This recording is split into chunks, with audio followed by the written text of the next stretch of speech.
어머님, 이번에도 빌려주셔야 해요. 지영아, 이제 정말 줄 돈이 없어. 장에 있는 아들이랑 사시면서 이 정도도 못 해주시는 거예요. 제가 이런 남편이랑 살려면 이 정도는 당연한 거 아닌가요? 녹음 속 아내의 목소리는 차갑고 날카로웠습니다. 그의 손이 떨리기 시작했습니다. 돈 안 빌려주시면 이혼하고 나갈 거예요. 어머님이 아들 불행하게 만드는 거예요. 지영아, 제발. 쩔뚝이랑 산다고 주변에서 얼마나 수군거리는 줄 아세요? 전 이 정도 보상은 받아야 하지 않나요? 사연을 듣고 난 후 각자의 의견을 댓글로 남겨주시기 바랍니다. 사소한 댓글이라도 사연자분에게 큰 힘이 될 수 있습니다. 각색될 수 있고 사연자분의 입장에서 구성될 수 있습니다. 고성호 씨의 가정은 화물차 운전사인 아버지와 부업으로 가게를 돕는 어머니, 그리고 2살 터울의 여동생까지 4인 가족이었습니다. 비록 11년이라는 긴 시간을 지하 월세방에서 보냈지만 가족들은 서로를 아끼며 행복하게 지냈습니다. 아들, 오늘은 일찍 들어올 수 있을 것 같아 저녁에 다 같이 외식하자. 퇴근 무렵 아버지의 전화를 받은 그는 얼굴 가득 미소를 지었습니다. 화물차를 모는 아버지는 새벽부터 밤늦게까지 일하느라 자주 얼굴을 보기 힘들었지만 집에 있을 때면 항상 자상했습니다. 여보, 오늘은 진짜 피곤할 텐데 그냥 쉬지. 아니야, 애들이랑 시간 좀 보내야지. 부부의 대화가 부엌에서 들려왔습니다. 어머니는 아버지의 건강을 걱정하면서도 틈틈이 이웃집 반찬 가게에서 일하며 가게를 도왔습니다. 매일 아침 일찍 일어나 반찬 가게로 향하는 어머니의 발걸음은 무거웠지만 가족을 위한 마음만은 가벼웠습니다. 오빠, 나도 갈래. 치킨 먹고 싶어. 여동생이 그의 방으로 뛰어들어와 졸랐습니다. 그는 여동생의 머리를 쓰다듬으며 웃었습니다. 비록 좁은 지하방이었지만 가족들의 웃음소리가 끊이지 않았습니다. 낮은 천장과 습한 공기도 그들의 행복을 막을 수는 없었습니다. 우리 아들, 이제 중학교 가면 좋은 동네로 이사 갈 수 있을 거야. 아빠가 약속할게. 아버지는 늘 이렇게 말씀하시며 그를 안아주었습니다. 그 말을 들을 때마다 그는 아버지의 굵은 손을 바라보았습니다. 핸들을 잡느라 굳은 살이 박인 손이었지만 그에게는 세상에서 가장 따뜻한 손이었습니다. 지하방의 작은 창문으로 비치는 빛은 적었지만 가족들의 마음은 언제나 밝았습니다. 아침이면 어머니가 일찍 일어나 반찬 가게로 향했고 아버지는 더 이른 시간에 화물차를 몰고 나갔습니다. 그와 여동생은 서로 도와가며 학교 준비를 했습니다. 오빠, 이번에도 시험 잘 봤지? 그럼 내가 누군데? 우리 동생도 열심히 하고 있네. 형제는 서로를 격려하며 공부했습니다. 좁은 방에서 책상 하나를 같이 써야 했지만 그것조차 불평하지 않았습니다. 오히려 서로의 공부를 도와주며 더 끈끈해졌습니다. 여보, 애들 점점 크는데 방도 좁고 어떡하지? 걱정 마. 내가 더 열심히 일할게. 우리 애들 좋은 환경에서 공부하게 해줘야지. 부부는 자주 이런 대화를 나누었습니다. 좁은 지하방에서도 아이들의 교육만큼은 소홀히 하지 않았습니다. 그들의 희생 덕분에 그와 여동생은 좋은 성적을 유지할 수 있었습니다. 마침내 그가 중학교에 입학하던 해, 가족의 오랜 꿈이 이루어졌습니다. 작지만 깨끗한 아파트로 이사를 할 수 있게 된 것입니다. 이사 날, 가족들은 모두 기쁨의 눈물을 흘렸습니다. 여보, 고마워. 당신 덕분이야. 아니야, 당신도 고생 많았어. 우리 이제 햇빛 보면서 살자. 새 집으로 이사한 첫날, 창문으로 들어오는 따뜻한 햇살이 가족의 얼굴을 비추었습니다. 11년 만에 땅 위로 올라온 그들의 보금자리는 비록 작은 평수였지만 그 어떤 대저택보다 값졌습니다. 우리 이제 여기서 더 행복하게 살자. 그날 저녁 새 집에서 처음으로 먹는 저녁 식사는 평소보다 더욱 맛있었습니다. 비록 이사 비용 때문에 반찬은 많지 않았지만 가족들의 얼굴에는 행복한 미소가 가득했습니다. 창밖으로 보이는 저녁 노을은 그들의 새로운 시작을 축복해 주는 것 같았습니다. 그렇게 시작된 새로운 생활은 오래가지 못했습니다. 그가 15살이 되던 해, 한순간의 판단, 실수로 가정에 폭풍이 몰아쳤습니다. 아버지가 고모의 보증을 선 것이 화근이었습니다. 여보, 어떻게 이럴 수 있어? 나한테 말도 안 하고 당신 동생이라고 무턱대고 보증을 섰다가 이게 뭐야? 미안해. 내가 할 말이 없네. 어머니의 날카로운 고함이 집안을 울렸습니다. 아버지는 고개를 푹 숙인 채 한숨만 내쉬었습니다. 빚을 갚지 않고 잠적한 고모 때문에 가족들은 겨우 장만한 보금자리를 팔아야 할 처지에 놓였습니다. 엄마, 제발 그만해. 그가 말했지만 소용없었습니다. 어머니의 울음소리는 점점 커져갔고 여동생은 자기 방에서 이불을 뒤집어 쓴 채 벌벌 떨고 있었습니다. 얼마나 고생해서 이 집을 장만했는데 이제 겨우 볕드는 곳으로 나왔는데 이제 어떡하냐? 어머니의 절규 속에는 11년 동안의 지하 생활이 고스란히 담겨 있었습니다. 겨우 햇빛을 보게 된 가족이 다시 어둠 속으로 돌아가야 한다는 현실이 너무나 가혹했습니다. 내가 어떻게든 해결할게. 아버지의 떨리는 목소리가 들렸습니다. 하지만 고모가 진 빚은 너무나 컸습니다. 아버지의 월급으로는 감당할 수 없는 금액이었습니다. 성호야, 미안하다. 그날 밤 아버지는 처음으로 그의 방을 찾아왔습니다. 술 냄새가 진하게 났지만 그는 아버지를 원망할 수 없었습니다. 아버지의 눈가에 맺힌 눈물을 본 순간 가슴이 찢어지는 것 같았습니다. 괜찮아요, 아빠. 어쩔 수 없잖아요. 우리 다시 시작해요. 그의 위로의 아버지는 더욱 서럽게 울었습니다. 등골이 휘도록 일해 겨우 마련한 집을 팔아야 한다는 현실이 아버지를 무너뜨렸습니다. 여보, 우리 그냥 이대로 살면 안 돼? 월급 다 빚으로 갚으면. 안 돼. 그러다 나중에 더 큰일 날 수도 있어. 아파트에서의 마지막 밤, 부부의 대화가 현관까지 들려왔습니다. 그는 몰래 나와 그들의 대화를 엿들었습니다. 어머니의 흐느낌 소리가 가슴을 파고들었습니다. 다음 날 이사업체 트럭이 도착했습니다. 4년 전 희망에 부풀어 이사 왔던 그때와는 다른 무거운 침묵이 가족들을 감쌌습니다. 그들이 타고 온 엘리베이터는 이번에는 지하로 향했습니다. 이제 어떡하지? 내가 더 열심히 일할게. 믿어줘. 새로운 집은 전보다 더 좁고 습했습니다. 불과 몇 년 전에 벗어났던 지하방이었지만 이번에는 더욱 참혹하게 느껴졌습니다. 창문 너머로 보이는 사람들의 발걸음이 그들의 현실을 더욱 처절하게 만들었습니다. 고모는 끝내 연락이 닿지 않았습니다. 경찰에 신고도 해보았지만 소용없었습니다. 보증금을 받을 수 있다는 희망은 점점 사라져갔고 가족들의 마음속에는 깊은 상처만 남았습니다. 매일같이 이어지는 부부싸움이 그들의 일상이 되어버렸습니다. 고모의 보증 사건 이후 집안의 공기는 날카로워졌습니다. 또 술이야? 당신 정신 차려. 애들은 어쩌고? 지긋지긋한 집구석, 이 집구석에는 희망이 안 보인다. 왜 이렇게 된지 아직도 모르겠어? 동생 보증 섰다가 이렇게 된 거 기억 안 나? 그만해. 언제까지 보증 이야기만 할 건데? 술에 취한 아버지와 분노한 어머니의 고성이 지하방 가득 메아리 쳤습니다. 그와 여동생은 이불 속에서 부모님의 싸움을 들어야 했습니다. 돈은 벌어서 뭐해? 매일 술만 마시느라 다 쓰는 걸. 담배는 왜 그렇게 피워대는 거야? 하루에 세 갑씩이나. 시끄러워. 내가 벌어다 준 돈으로 먹고 살면서 뭘? 뭐? 나도 반찬 가게에서 일하면서 돈 벌잖아. 깨지는 그릇 소리가 들렸습니다.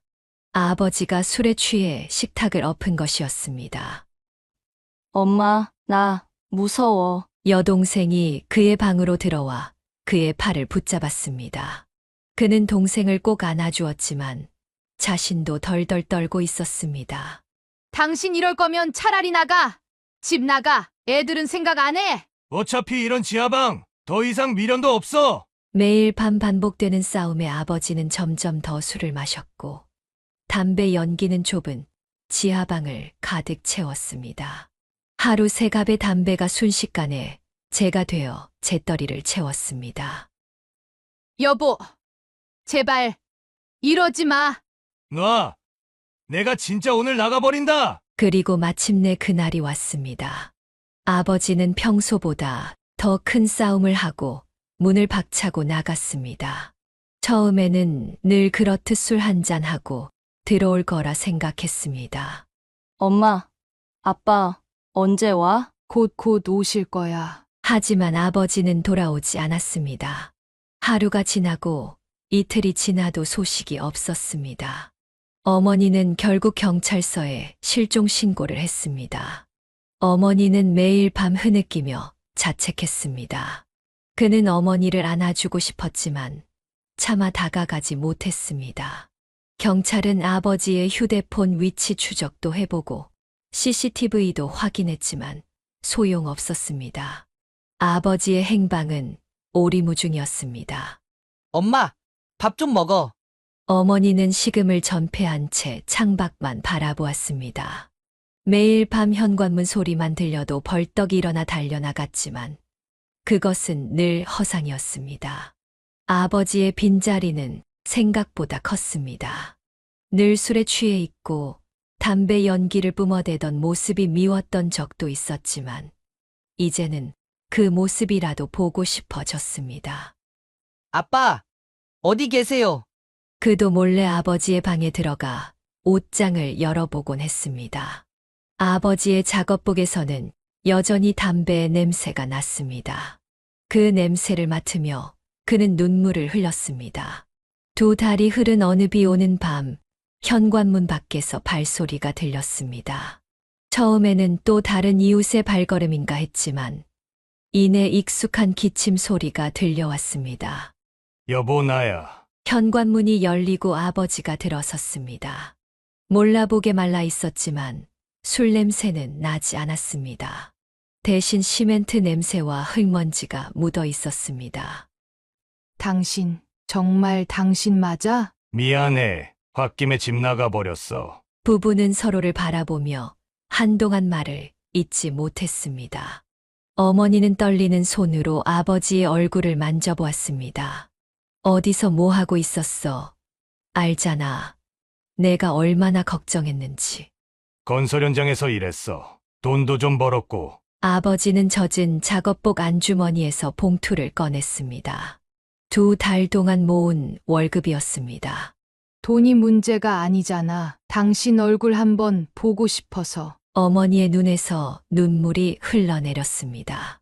그때 방문이 열리며 그와 여동생이 뛰어나왔습니다. 아빠, 자녀들의 외침에 아버지는 그 자리에 주저앉고 말았습니다. 2달 동안 참았던 눈물이 터져 나왔습니다. 성호야, 아빠가 잘못했다. 도망치듯 나가서 미안하다. 아빠, 이제 술 안 마실 거죠? 응, 이제 술도 담배도 끊을 거야. 아빠가 약속할게. 가족들은 그날 밤 오랜만에 둘러앉아 이야기를 나눴습니다. 아버지는 인천의 건설 현장에서 막노동을 하며 지냈다고 했습니다. 처음에는 그저 도망치듯 떠났지만 하루하루 일하며 가족의 소중함을 깨달았다고 했습니다. 여보, 나도 미안해. 내가 너무 심하게 굴었어. 아냐, 당신 말이 다 맞았어. 내가 정신을 못 차렸던 거지. 이제 그런 얘기는 하지 말자. 우리 다시 시작하자. 어머니는 더 이상 고모의 보증 이야기를 꺼내지 않겠다고 약속했습니다. 아버지도 술과 담배를 끊고 다시 화물차 운전을 시작하겠다고 했습니다. 아빠, 이제 진짜 안 가실 거죠? 여동생의 물음에 아버지는 고개를 끄덕였습니다. 그의 눈에는 더 이상 방황의 기색이 없었습니다. 우리 다시 열심히 살아보자. 이번에는 꼭 잘 될 거야. 아버지의 귀환 이후 가족은 이전보다 더 단단해졌습니다. 서로를 잃을 뻔한 경험이 오히려 그들을 더 끈끈하게 만들었습니다. 어머니는 다시 반찬 가게 일을 시작했고, 아버지는 예전처럼 화물차를 몰았습니다. 이번에는 달랐습니다. 술에 취해 돌아오는 일도 없었고, 담배 연기로 가득한 아침도 없었습니다. 여보, 오늘은 일찍 들어올 수 있어? 응. 오늘은 일찍 마무리돼서 가족들이랑 저녁 먹을 수 있을 것 같아. 이제는 매일 아침 서로를 걱정하며 안부를 물었습니다. 작은 일상의 대화가 그들에게는 크나큰 행복이 되었습니다. 그렇게 가족은 다시 하나가 되어갔습니다. 비록 여전히 지하방에서 살았지만 이제는 그 누구도 불평하지 않았습니다. 서로가 있다는 것만으로도 충분히 행복했습니다. 아버지는 전과 달리 더욱 성실하게 화물차를 몰았습니다. 새벽부터 밤늦게까지 일했지만 이제는 술 대신 물을 마셨고 담배 대신 껌을 씹었습니다. 여보, 이제 좀 쉬어야 하는 거 아니야? 매일 그렇게 무리하면. 괜찮아. 이제 우리 아들 대학도 가야 하고. 부부의 대화에서 더 이상 원망은 없었습니다. 서로를 걱정하는 마음만이 가득했습니다. 그는 부모님의 헌신에 보답하고자 더욱 열심히 공부했습니다. 지하방의 습한 공기도 좁은 책상도 그의 의지를 꺾을 순 없었습니다. 아들, 이거 봐. 아빠가 대학 등록금 벌어놨어. 고등학교 졸업식 날 아버지는 그동안 모아둔 돈이 담긴 통장을 건네며 환하게 웃었습니다. 그 미소 속에는 지난 세월의 고단함이 고스란히 담겨 있었습니다. 아빠, 제가 알바하면서 다닐 수 있어요. 너는 공부만 해. 이제 아빠가 정신 차렸으니까. 대학 생활은 그에게 새로운 세상을 보여주었습니다. 열심히 공부하면서도 틈틈이 과외 아르바이트를 했습니다. 부모님의 짐을 조금이라도 덜어주고 싶었기 때문입니다. 정호야, 너무 무리하지 마. 엄마, 아빠가 다 할 수 있어. 엄마, 저도 이제 어른이에요. 제가 도와야죠. 시간이 흐르면서 가족의 살림살이는 조금씩 나아졌습니다. 아버지는 화물운송 일도 점차 익숙해져 일이 늘어났고, 어머니의 반찬 가게도 입소문이 나면서 매출이 늘었습니다. 여보, 우리 이제 다시 집 알아볼까? 진짜 우리가 할 수 있을까? 당신이랑 나, 이제 둘 다 돈 벌잖아. 애들도 다 컸고. 그가 25이 되던 해, 마침내 가족은 다시 한번 땅 위로 올라올 수 있었습니다. 이번에는 조금 더 넓은 아파트였습니다. 엄마, 아빠, 이제 더 이상 지하방에서 살지 않아도 돼요. 이사하는 날, 그는 울먹이는 목소리로 말했습니다. 부모님은 아무 말 없이 그를 꼭 안아주었습니다. 여보, 우리 진짜 해냈다. 응, 이제 정말 새로운 시작이야. 새 집의 거실은 햇살이 가득했습니다. 창문 너머로 보이는 하늘은 그 어느 때보다 맑았고, 가족의 얼굴에는 행복한 미소가 가득했습니다. 이제 여기서 오래오래 살자. 저녁이 되자 가족들은 새 집에서의 첫 식사를 함께 했습니다. 어머니가 준비한 소박한 밥상이었지만 그 어떤 진수성찬보다 맛있었습니다. 그들의 새로운 시작은 이렇게 시작되었습니다. 이제 더 이상 지하방의 습한 공기를 걱정할 필요도, 사람들의 발걸음 소리에 잠을 설칠 일도 없었습니다. 아버지는 여전히 새벽부터 일을 나갔지만 이제는 피곤한 기색 없이 활기찬 모습이었습니다. 어머니도 반찬 가게를 그만두고 집에서 할 수 있는 일을 시작했습니다. 햇살이 가득한 새 집에서 가족들의 웃음소리가 더욱 크게 울려 퍼졌습니다. 이제 그들의 앞에는 더 밝은 미래가 기다리고 있었습니다. 그의 인생은 안정을 찾아가는 듯 했습니다. 대학을 졸업하고 좋은 회사에 취직했으며 출퇴근길에는 자전거를 타며 건강까지 챙겼습니다. 아들, 자전거 타고 다니는 거 위험하지 않아? 걱정하지 마세요, 엄마. 자전거 도로로만 다니게요. 운동도 되고 좋아요. 그날도 평소처럼 자전거를 타고 퇴근하던 길이었습니다. 초여름의 선선한 바람을 맞으며 페달을 밟는 그때 갑자기 뒤에서 차량이 덮쳐왔습니다. 끼익. 타이어 마찰음과 함께 그는 허공으로 튕겨나갔습니다. 정신을 차렸을 때는 이미 병원 응급실이었습니다. 여보, 어떻게 우리 아들이 정신 차려. 일단 의사 선생님께 가보자. 부모님의 흐느끼는 소리가 희미하게 들렸습니다. 사고 소식을 듣고 달려온 부모님은 그의 처참한 모습을 보고 눈물을 쏟았습니다. 음주운전이었습니다. 가해자는 이미 경찰에 붙잡혔어요. 의사의 설명이 이어졌습니다. 오른쪽 다리가 심하게 다쳐 여러 번의 수술이 필요하다고 했습니다. 아들, 엄마가 있을게. 첫 번째 수술은 8시간이나 걸렸습니다. 수술실 앞에서 어머니는 계속해서 기도를 했고 아버지는 굳은 표정으로 복도를 서성였습니다. 수술은 성공적이었지만 아직 3번의 수술이 더 필요합니다. 의사의 말에 가족들은 안도하면서도 걱정이 깊어졌습니다. 병원비도 문제였지만 그보다 그의 앞날이 더 걱정되었습니다. 아빠, 저 이제 어떡하죠? 걱정하지 마, 아들. 우리가 다 이겨낼 수 있어. 매일 밤 아버지는 그의 병실을 지켰습니다. 화물차 운전을 하다가도 틈만 나면 병원으로 달려왔습니다. 어머니는 아예 병실에서 살다시피 했습니다. 여보, 당신도 좀 쉬어. 내가 있을게. 아니야, 우리 아들 혼자 두면 안 돼. 4번의 수술이 모두 끝나고 의사는 평생 다리를 절게 될 거라고 했습니다. 그 말을 들은 순간 그의 눈에서 눈물이 흘러내렸습니다. 이제 제가 어떻게 살아야 하나요? 아들, 우리가 있잖아. 재활치료 열심히 하면 걸을 수 있대잖아. 재활치료는 생각보다 더 고통스러웠습니다. 한 발자국을 떼는 것도 온몸이 땀으로 흠뻑 젖을 정도였습니다. 하지만 가족들은 그를 한시도 포기하지 않았습니다. 힘내, 성우야. 조금만 더. 여동생도 퇴근 후에는 항상 병원을 찾았습니다. 주말이면 그의 재활운동을 도와주었고 함께 병원 정원을 산책했습니다. 6개월간의 재활치료 끝에 그는 마침내 목발 없이 걸을 수 있게 되었습니다. 비록 오른쪽 다리를 절었지만 혼자서도 일상생활이 가능할 정도로 회복했습니다. 아들, 이제 회사는 어떡할 거야? 걱정 마세요. 회사에서 기다려준대요. 제가 할 수 있는 일을 배정해준대요. 재활에 성공한 그는 마침내 일상으로 복귀할 수 있었습니다. 회사는 그를 위해 자리를 옮겨주었고 동료들도 그를 따뜻하게 맞아주었습니다.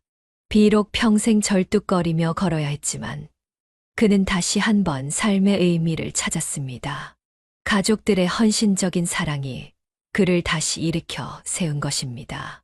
정말 감사해요. 부모님. 우리 아들, 잘 해냈어. 재활을 마치고 집으로 돌아오던 날, 가족들은 모두 눈물을 흘렸습니다. 이제 그들에게는 또 다른 시작이 기다리고 있었습니다. 재활 후 회사 생활에 적응하며 3년의 시간이 흘렀습니다. 그는 절뚝거리는 걸음걸이가 부끄러워 연애는 꿈도 꾸지 않았습니다. 성우 씨, 나랑 잠깐 얘기 좀 할까요? 어느 날 같은 부서의 김대리가 그를 불렀습니다. 제가 아는 여자분이 계신데 성우 씨랑 참 잘 어울릴 것 같아요. 김 대리님. 제가 이런 몸인데 누가? 한번 만나보세요. 제가 성우 씨 이야기 많이 했거든요. 그렇게 시작된 소개팅에서 그는 그녀를 만났습니다.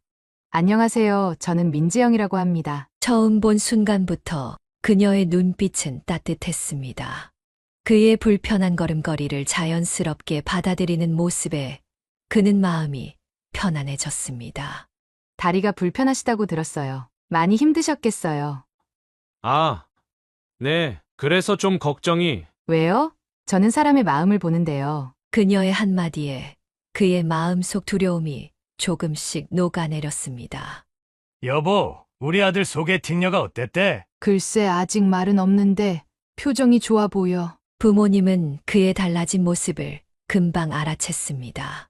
매일 밤 스마트폰을 들여다보며 미소 짓는 아들의 모습에 안도의 한숨을 쉬었습니다.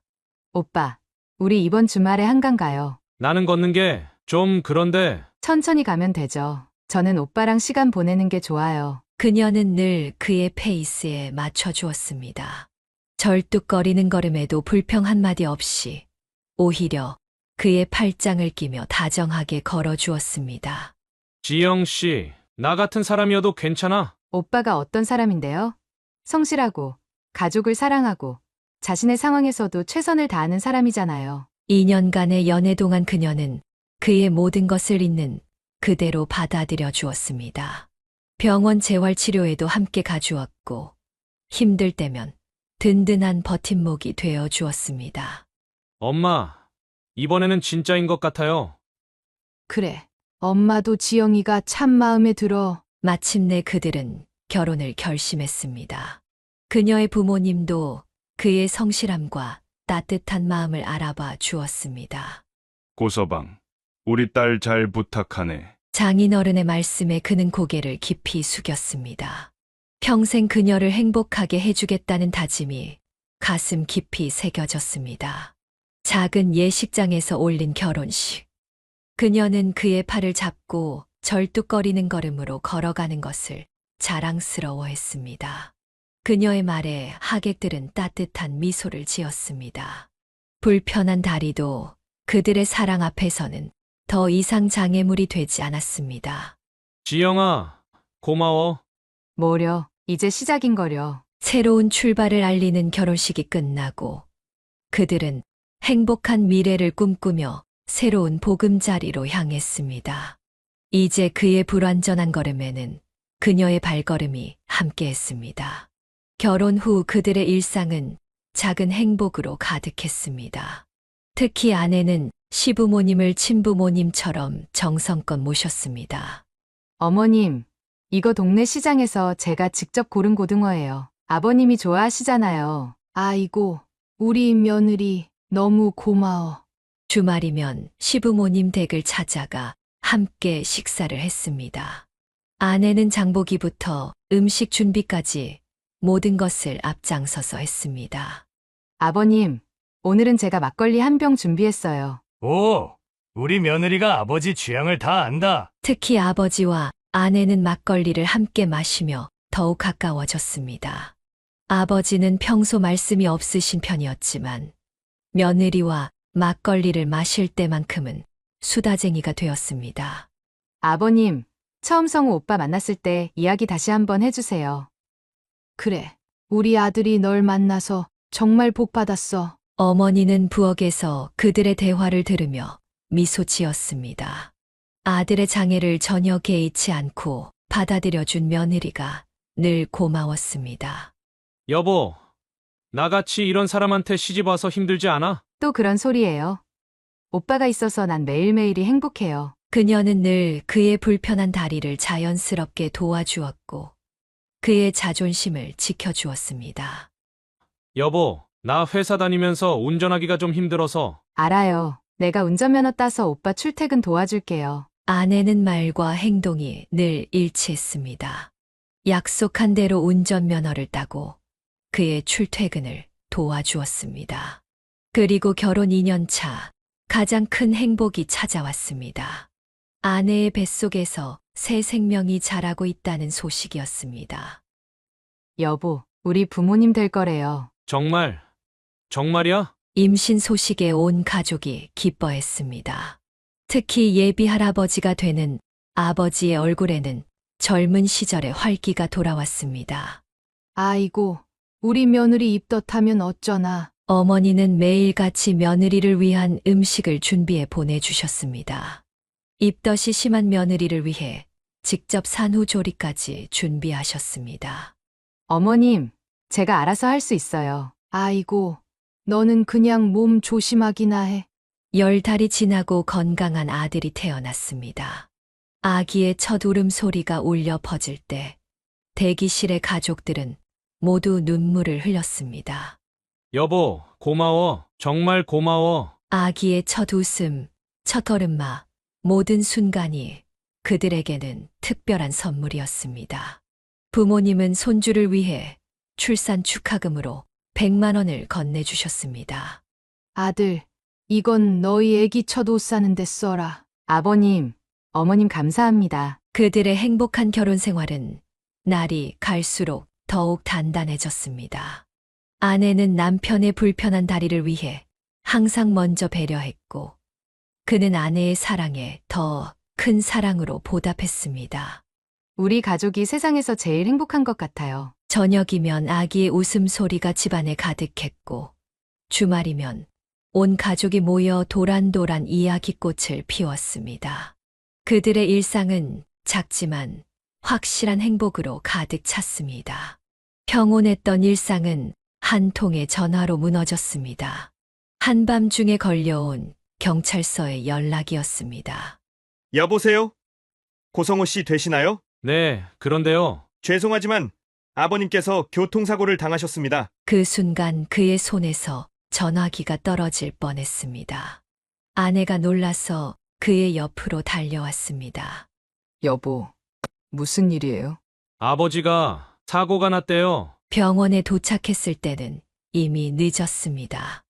음주운전자의 트럭이 아버지의 화물차와 정면 충돌했다는 설명을 들으며 그는 그 자리에 주저앉고 말았습니다. 우리 아버지 꼭 술 때문에. 아이러니하게도 평생 술을 끊고 성실하게 살아오신 아버지가 다른 사람의 음주운전으로 생을 마감하게 된 것입니다. 어머니. 어머니에게 전화를 걸어야 했지만 차마 말이 나오지 않았습니다. 결국 아내가 전화를 대신했습니다. 어머님, 아버님이. 장례식장은 슬픔으로 가득했습니다.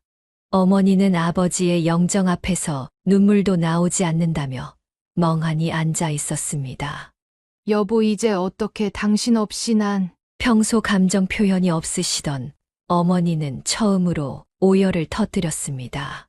그 모습을 보며 가족들도 함께 울었습니다. 아빠, 제가 더 자주 찾아뵀어야 했는데. 마지막으로 뵌 게 일주일 전이었습니다. 그때도 아버지는 평소처럼 환하게 웃으시며 손주를 안아주셨습니다. 아들, 너희들 잘 사는 모습 보니까 아빠는 이제 여한이 없다. 그 말씀이 마지막이 될 줄은 아무도 몰랐습니다. 장례 기간 내내 그의 불편한 다리는 더욱 아팠습니다. 하지만 그보다 더 아픈 것은 마음이었습니다. 아내는 말없이 그의 곁을 지켰고 어린 아들은 할아버지를 찾으며 울었습니다. 세상 모르고 할아버지를 부르는 아들의 목소리에 장례식장은 더욱 숙연해졌습니다. 아버님, 저 더 잘할 수 있었는데. 아내도 끝내 눈물을 보였습니다. 항상 자신을 딸처럼 아껴주시던 시아버지를 이렇게 보내야 한다는 것이 너무나 가슴 아팠습니다. 장례를 마치고 집으로 돌아오는 길, 가족들은 모두 말이 없었습니다. 이제 더 이상 아버지의 목소리를 들을 수 없다는 현실이 너무나 고통스러웠습니다. 여보, 우리 어머님 이제 어떡하죠? 아버지의 빈자리는 생각보다 더 컸습니다. 주말마다 찾아뵐 곳이 없어졌다는 것, 더 이상 아버지의 따뜻한 미소를 볼 수 없다는 것, 그 모든 것이 너무나 큰 상실로 다가왔습니다.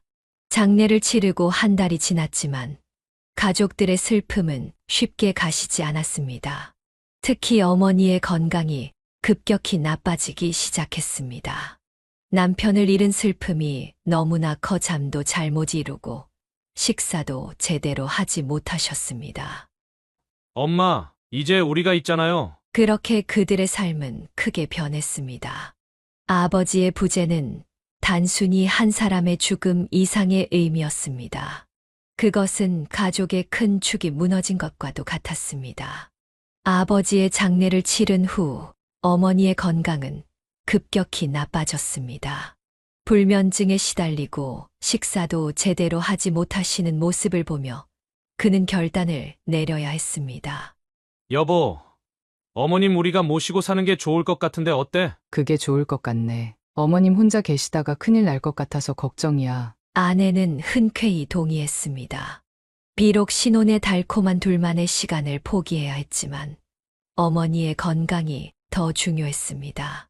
어머니, 이제 우리랑 같이 살아요. 아니야. 너희 신혼인데 내가 어떻게. 어머님, 제가 모실게요. 아내는 어머니를 설득하는데 정성을 다했습니다.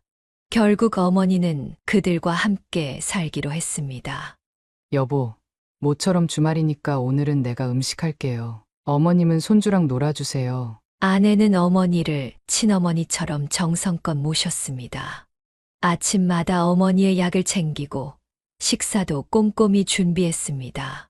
지영아, 너무 고맙다. 어머니의 눈시울이 붉어졌습니다. 며느리의 정성이 마음에 와닿았습니다. 어머님, 저희 아들 돌봐주시느라 힘드시죠? 무슨 소리야. 손주 보는 게 얼마나 좋은데. 손주를 돌보는 일은 어머니에게 새로운 활력이 되었습니다. 아이와 함께 있을 때면 어머니의 얼굴에도 웃음이 돌아왔습니다. 할머니, 이거 봐요. 손주의 재롱에 어머니는 잠시나마 남편을 잃은 슬픔을 잊을 수 있었습니다. 여보, 어머님이 많이 좋아지신 것 같아요. 응, 내 덕분이야. 고마워. 그는 아내의 손을 꼭 잡았습니다. 어머니를 친어머니처럼 모시는 아내가 너무나 고마웠습니다. 어머님, 이따가 동네 산책 같이 가실래요? 매일 저녁 아내는 어머니와 함께 동네를 산책했습니다. 처음에는 묵묵히 걷기만 하던 어머니도 점차 이야기를 나누기 시작했습니다. 지영아, 너희 시아버지가 살아계셨으면 얼마나 좋았을까. 어머님, 저희가 아버님 목까지 잘 모실게요. 새 식구의 새로운 일상이 자리 잡아갔습니다. 아침이면 다 같이 식사를 하고 저녁이면 함께 TV를 보며 도란도란 이야기를 나눴습니다. 아이는 어느새 할머니 손맛에 길들여졌고 어머니는 손주의 성장을 지켜보며 조금씩 활기를 되찾아갔습니다. 그렇게 그들의 새로운 가족 생활은 순조롭게 시작되었습니다.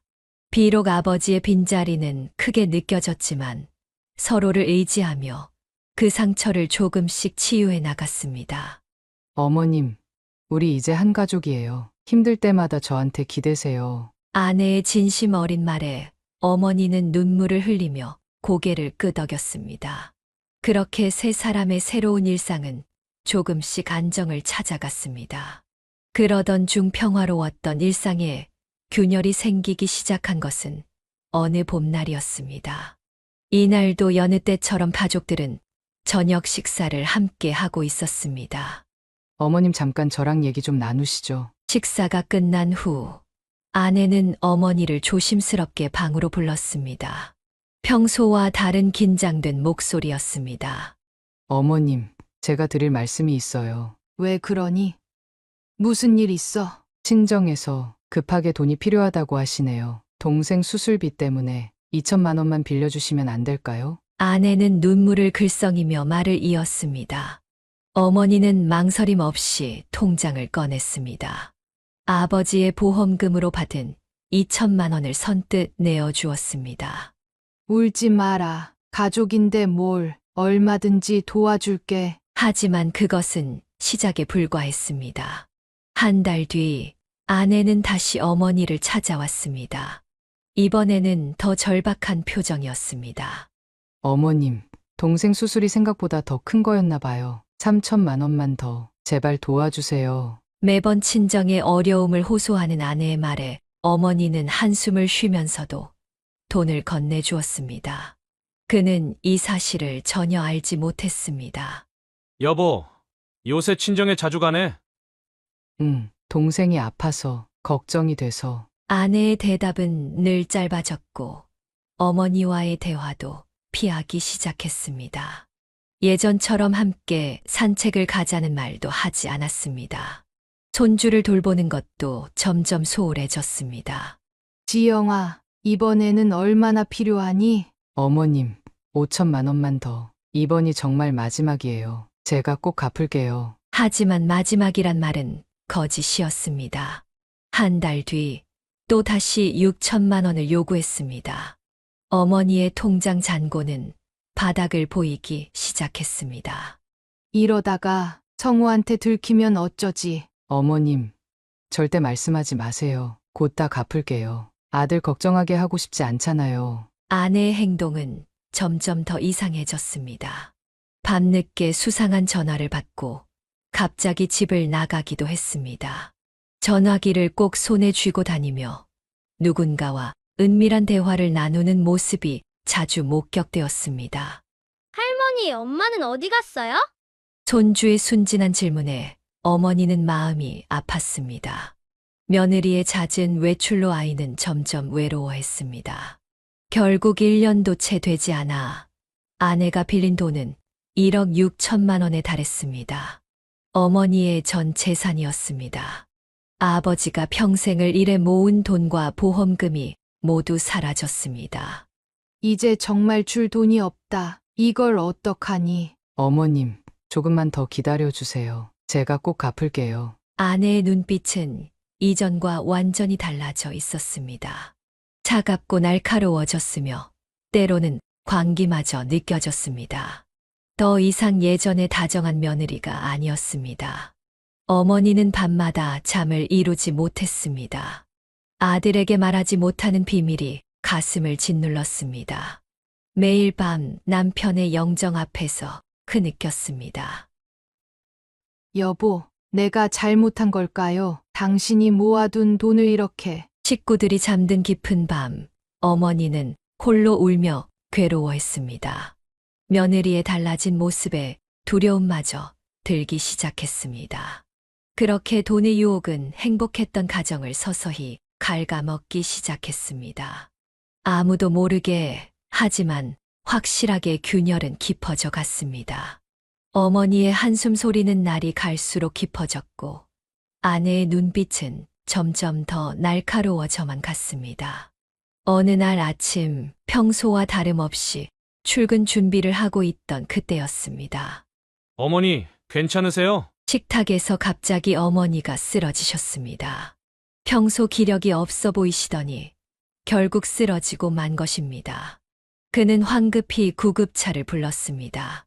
어머니는 의식이 없는 상태로 응급실로 실려갔습니다. 어머님이 갑자기 무슨 일이에요? 검사 결과 심한 스트레스와 불면증으로 인한 탈진 상태라고 했습니다. 의사는 정신적 충격이 있었는지 물었습니다. 어머니, 갑자기 무슨 스트레스예요? 무슨 일 있으세요? 의식을 되찾은 어머니는 한동안 말씀이 없으셨습니다. 그러다 갑자기 어머니의 눈에서 눈물이 흘렀습니다. 성우야, 이제는 말해야 할 것 같구나. 떨리는 손으로 어머니는 핸드폰을 꺼내셨습니다. 녹음 파일이 있다며 들어보라고 하셨습니다.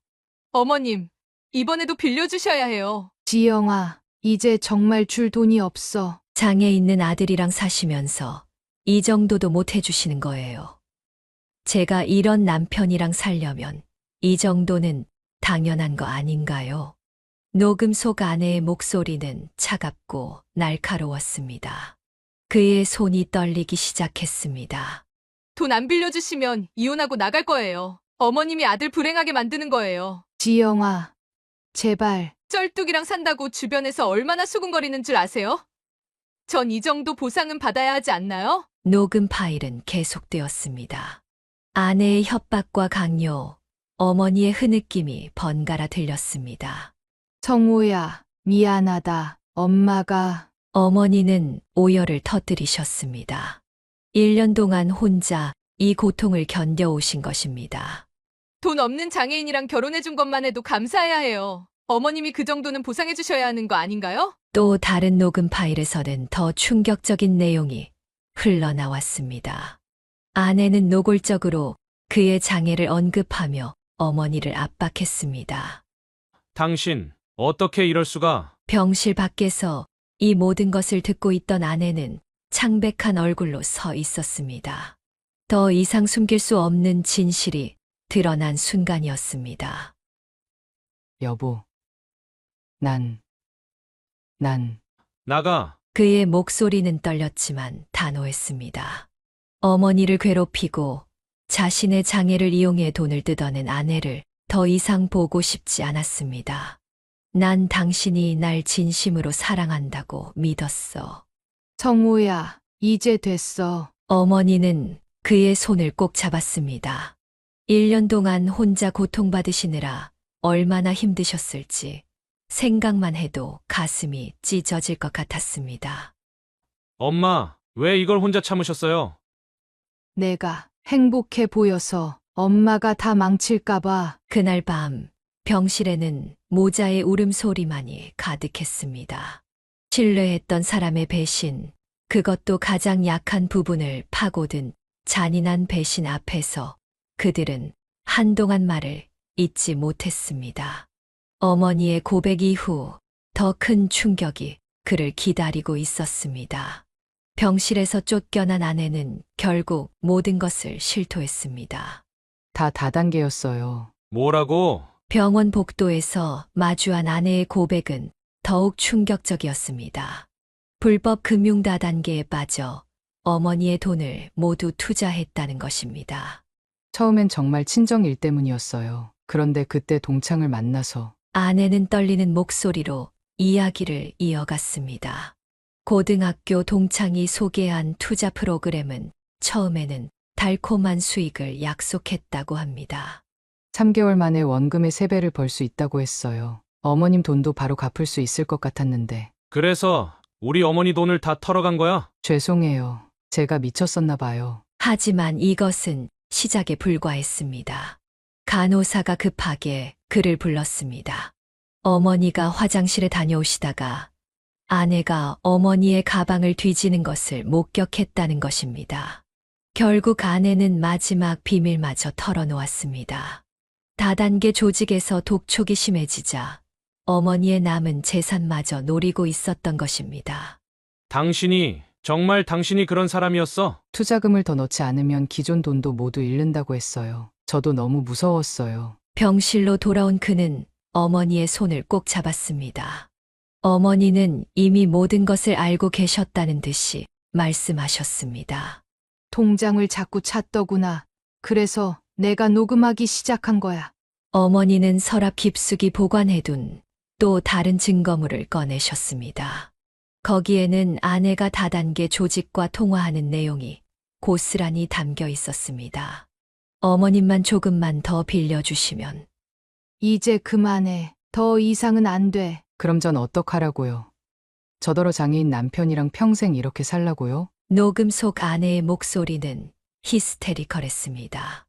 돈에 대한 집착이 그녀를 완전히 다른 사람으로 만들어버린 것이었습니다. 여보, 마지막으로 한마디만 할게요. 쫓겨나기 전 아내는 마지막으로 한마디를 남겼습니다. 돈에 눈이 멀어서 당신의 순수한 마음도 어머님의 사랑도 다 저버렸네요. 미안해요. 그렇게 모든 진실이 드러났습니다. 불법 다단계의 유혹에 빠져 가족을 배신하고 심지어 장애인 남편이라는 약점까지 이용한 아내의 민낯이 밝혀진 것입니다. 진실이 모두 밝혀진 후 그는 무거운 마음으로 장인의 연락처를 눌렀습니다. 떨리는 목소리로 모든 사실을 전했습니다. 장인어른, 드릴 말씀이 있습니다. 고서방, 무슨 일인가? 지영이가 어머님 돈을 다. 전화기 너머로 긴 침묵이 이어졌습니다. 이어서 들려온 것은 장인어른의 떨리는 목소리였습니다. 당장 집으로 데리고 와라. 내가 잘못 키운 자식. 내가 처리하마. 그날 저녁 처가에서 마주한 광경은 처참했습니다. 아내는 고개를 푹 숙인 채 눈물만 흘렸고 장모님은 오열을 하고 계셨습니다. 이 못된 것아. 내가 어떻게. 장인은 분노를 참지 못하고 아내의 뺨을 때렸습니다. 소리가 나도록 내리친 딱 위에 아내는 그대로 쓰러졌습니다. 여보, 그만해요. 우리가 잘못 키운 거예요. 장모가 말렸지만 장인의 분노는 쉽게 가라앉지 않았습니다. 고서방, 내가 자네 볼 낯이 없네. 내가 미안하네. 내가 이런 딸을 키워서. 장인은 그의 앞에 무릎을 꿇으려 했습니다. 그는 황급히 말렸지만 장인의 눈에서는 눈물이 멈추지 않았습니다. 아버님, 일어나세요. 제발. 장애가 있는 사위를 얻고도 이렇게 성실하게 살아주는데 내 딸이 이럴 줄은 몰랐어. 장모 역시 땅이 꺼져라 한숨을 쉬었습니다. 딸의 등을 때리며 통곡했습니다. 이 못난 거사. 시어머님 돈을 노래다니. 내가 어떻게 그런 짓을. 엄마, 아빠, 미안해요. 저도 정신이 없었어요. 아내는 바닥에 엎드려 울기만 했습니다. 하지만 이미 돌이킬 수 없는 선을 넘어버렸습니다. 장인어른, 장모님, 이혼하려고 합니다. 그의 단호한 선언에 방안이 조용해졌습니다. 아내가 흐느끼는 소리만이 들렸습니다. 그래, 자네가 그렇게 하고 싶으면 그게 맞는 게지. 장인의 떨리는 목소리가 이어졌습니다. 고서방 우리가 정말 미안해. 이런 며느리를 보내서. 장모는 그의 손을 잡고 계속해서 사과했습니다. 딸을 잘못 키운 것이 모두 자신들의 잘못이라며 눈물을 흘렸습니다. 아니에요. 장모님. 그날 밤 처가를 나서는 그의 발걸음은 무거웠습니다. 뒤에서는 장인의 호통 소리와 장모의 울음소리가 계속해서 들려왔습니다. 돌아오는 길, 그는 자신의 결정이 옳았음을 다시 한번 확신했습니다. 불편한 다리를 이용해 돈을 뜯어내고 어머니를 괴롭힌 아내와는 더 이상 살 수 없었습니다. 이혼 조정 기일, 법원 복도에서 마주한 아내의 모습은 많이 달라져 있었습니다. 화장기 없는 얼굴에 초췌한 모습이었습니다. 양육권은 절대 양보할 수 없습니다. 그의 단호한 목소리에 조정위원도 아내도 말문이 막혔습니다. 불법 다단계에 빠져 어머니의 돈을 갈취한 사람에게 아이를 맡길 수는 없었습니다. 제가 잘못했지만 그래도 전 엄마잖아요. 아내의 눈에서 눈물이 흘렀지만 그는 더 이상 그 눈물에 동요하지 않았습니다. 어머님께 빌린 돈은 어떻게 할 거예요? 조정위원의 질문에 장인어른이 나섰습니다. 저희가 집을 담보로 대출을 받아서 1억은 바로 상환하겠습니다. 나머지는 월 300만 원씩 분할 상환하도록 하겠습니다. 장인은 땅을 바라보며 말씀하셨습니다. 딸의 잘못을 수습하기 위해 노후의 빚을 지게 된 것입니다. 고서방, 정말 미안해. 아버님, 그러실 필요 없습니다. 하지만 장인은 고개를 저었습니다. 자식이 잘못했으면 부모가 책임지는 게 당연한 거지. 어린 아들의 눈에도 눈물이 맺혔습니다. 아빠, 나 이제 엄마 못 보는 거야? 어린 아들의 물음에 그의 마음이 찢어질 듯 했습니다. 하지만 아이의 미래를 위해서는 이것이 최선이었습니다. 어머니는 눈물을 삼키며 손주를 안아주셨습니다. 할머니의 품에 안긴 아이는 조금씩 안정을 찾아갔습니다. 어머님, 정말 죄송합니다. 마지막 인사를 하러 온 아내를 어머니는 물끄러미 바라보기만 하셨습니다. 용서할 수는 있어도 잊을 수는 없는 상처였습니다. 이제 새로운 삶을 살아라. 그리고 우리 손주 보고 싶을 때는 연락해라. 어머니의 마지막 말씀에 아내는 그저 흐느낄 뿐이었습니다. 이혼 조정이 끝나고 그들은 각자의 길을 걷게 되었습니다. 아이와 함께 어머니의 집으로 돌아가는 길. 그의 마음은 무거웠지만 확고했습니다. 아들, 이제 우리끼리 잘 살자. 어머니의 말씀에 그는 고개를 끄덕였습니다. 비록 불완전한 가정이 되었지만 이제는 서로를 더욱 아끼며 살아가야 할 때였습니다. 처가에서는 약속대로 매달 상환금을 보내왔습니다. 장인은 퇴직금까지 털어 어머니의 돈을 갚아 나갔습니다. 딸의 잘못을 끝까지 책임지려는 장인의 모습에 그는 마음 한켠이 아팠습니다. 이혼 후 6개월이 지났을 무렵 우연히 그는 아내의 소식을 듣게 되었습니다. 장모님의 다급한 전화였습니다. 고서방 지영이가. 장모님의 흐느끼는 목소리에 그의 가슴이 철렁했습니다. 한때 가족이었던 사람의 소식이었기에 그냥 지나칠 수 없었습니다. 지영이 이제 고시원에서 지내고 있어. 아버지가 쫓아냈어. 매일 술만 마시고 다단계에 투자했던 돈은 모두 사라졌고 남은 것은 후회뿐이었습니다. 결국 그녀는 친정에서도 더 이상 지낼 수 없게 되었습니다. 어제는 만취 상태로 찾아와서 난리를 피웠어. 아버지가 경찰까지 부르셨어. 그는 한숨을 내쉬었습니다. 한때 단정하고 다정했던 아내의 모습은 온데간데 없이 사라진 것 같았습니다. 지영 씨를 마지막으로 본 게 언제죠? 한 달 전, 그때도 술에 취해서 돈 달라고. 결국 장인은 딸과 연을 끊기로 결심했다고 합니다. 매일 술에 취해 행패를 부리는 딸을 더 이상 감당할 수 없었던 것입니다. 며칠 후 그는 우연히 아내를 마주치게 되었습니다. 허름한 고시원 앞 술에 취해 비틀거리는 모습이었습니다. 여보. 아니, 성우 씨. 초췌한 얼굴에 빨갛게 충혈된 눈, 잔뜩 구겨진 옷차림. 불과 1년 전만 해도 단정했던 그녀의 모습은 찾아볼 수 없었습니다. 당신 정신 차려! 아들 보기 부끄럽지도 않아? 이제라도 늦지 않았으니까 정신 차리고 좀 살아! 늦었어. 다 끝났어. 돈도 다 잃었고, 가족도 잃었고. 아내는 흐느끼며 말했습니다. 고시원을 전전하며 생활하고 있다고 했습니다. 일용직 아르바이트로 겨우 반값을 내고 있지만 대부분의 돈은 술값으로 나간다고 했습니다. 제발 술이라도 그만 먹어. 이거라도 마셔야 좀 편해져. 술이 날 위로해. 내가 얼마나 못된 짓을 했는지 생각할 때마다. 그녀의 가방에서는 소주병이 삐져나와 있었습니다. 한때 우아하고 단정했던 그녀의 모습은 찾아볼 수 없었습니다. 아들은 잘 크고 있지? 떨리는 목소리로 물었지만 그는 대답하지 않았습니다. 아들의 이야기를 꺼내는 그녀의 목소리에는 후회와 그리움이 가득했습니다. 비틀거리며 고시원으로 들어가는 그녀의 뒷모습이 처연했습니다. 불과 1년 전만 해도 행복한 가정을 꾸리고 있었는데 돈에 대한 욕심이 모든 것을 망쳐버린 것입니다.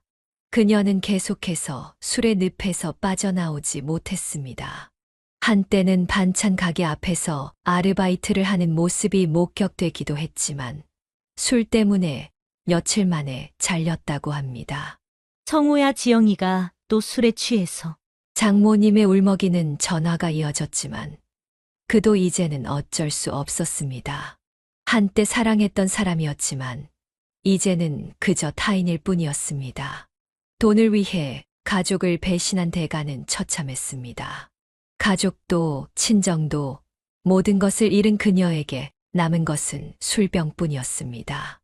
매일 밤 고시원에서 혼자 술을 마시며 잃어버린 행복을 그리워하는 것이 그녀의 일상이 되었습니다. 시간이 흐르면서 어머니의 상처도 조금씩 아물기 시작했습니다. 처음에는 정신과 치료를 거부하시던 어머니도 손주를 위해서라도 건강해져야 한다는 그의 설득에 마음을 열었습니다. 어머니, 우리 오늘도 병원 다녀오실까요? 그래, 이제는 괜찮아진 것 같은데. 그래도 좀 더 다니시죠. 제가 데려다 드릴게요. 매주 2번씩 찾는 병원에서 어머니는 차츰 안정을 찾아갔습니다.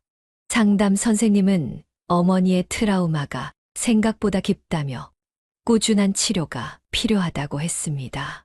할머니, 오늘은 뭐 해요? 우리 손주랑 공원에 가볼까? 어린 손주의 해맑은 웃음소리는 어머니의 가장 좋은 치료제가 되었습니다. 손주와 함께하는 시간이 늘어날수록 어머니의 얼굴에도 웃음이 돌아왔습니다. 엄마, 이제 악몽은 안 꾸세요? 응, 이제 많이 나아졌어. 우리 손주가 있어서 그런가. 처음에는 매일 밤 악몽에 시달리시던 어머니였지만 치료와 가족들의 사랑으로 조금씩 회복되어 갔습니다. 특히 손주와 함께 보내는 시간이 늘어나면서 어머니의 표정이 밝아졌습니다. 할머니, 이거 제가 그린 거예요. 어머, 우리 손주가 이렇게 예쁘게 그렸네. 유치원에서 돌아온 손주가 그린 그림을 보며 어머니는 행복한 미소를 지었습니다. 벽에 붙은 손주의 그림들이 늘어날수록 어머니의 마음도 따뜻해졌습니다. 성우야, 이제는 정말 괜찮아진 것 같다. 6개월간의 치료를 마치며 어머니가 말씀하셨습니다. 눈빛이 달라진 것을 그도 느낄 수 있었습니다. 그래도 가끔은 병원에 가보시죠.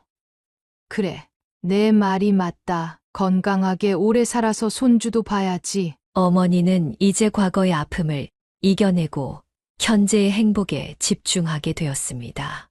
손주와 함께 공원을 산책하고 맛있는 간식을 만들어주며 보내는 시간이 어머니의 일상이 되었습니다. 엄마, 정말 다행이에요. 그래, 이제 다 지나갔어. 저녁이면 세 식구가 모여 도란도란 이야기를 나누는 것이 일상이 되었습니다. 어머니의 웃음소리가 집안에 다시 울려 퍼지기 시작했고, 그것은 그들 모두에게 가장 큰 위로가 되었습니다. 트라우마를 이겨내고 새로운 일상을 찾은 어머니의 모습에서 그는 진정한 가족의 의미를 다시 한번 깨달았습니다. 어머니의 회복은 그들 가족 모두의 치유이기도 했습니다. 평화로운 일상이 자리 잡아가던 어느 날, 아들이 갑자기 울음을 터뜨렸습니다. 아빠, 나 엄마가 보고 싶어. 학교에서 돌아온 아들의 가방에는 어머니의 날 카드가 들어 있었습니다. 선생님이 내준 과제였지만 아들은 카드를 쓰지 못했다고 했습니다. 다른 친구들은 다 엄마한테 줬는데 나는 아이의 눈물을 닦아주면서도 그의 마음도 복잡해졌습니다. 문득 얼마 전 본 전처의 모습이 떠올랐습니다. 길에서 우연히 마주친 그녀는 술에 취해 비틀거리고 있었습니다. 성우야, 왜 무슨 일이야? 어머니가 걱정스러운 목소리로 물었습니다. 그는 한참을 망설이다 입을 열었습니다. 엄마, 아버지 생각이 나서요. 그래, 나도 그 생각했단다. 예전에 그의 아버지도 한때 술에 빠져 가출했던 적이 있었습니다. 하지만 가족들의 사랑으로 다시 일어설 수 있었습니다. 전처의 모습에서 그때의 아버지가 겹쳐 보였습니다. 손주 얼굴이라도 한번 보여줄까? 어머니의 조심스러운 제안에 그는 깊은 고민에 빠졌습니다. 엄마도 가끔 지영이 생각이 나. 그래도 저 정도까지 몰락하게 될 줄은 몰랐지. 어머니도 눈시울을 붉히셨습니다.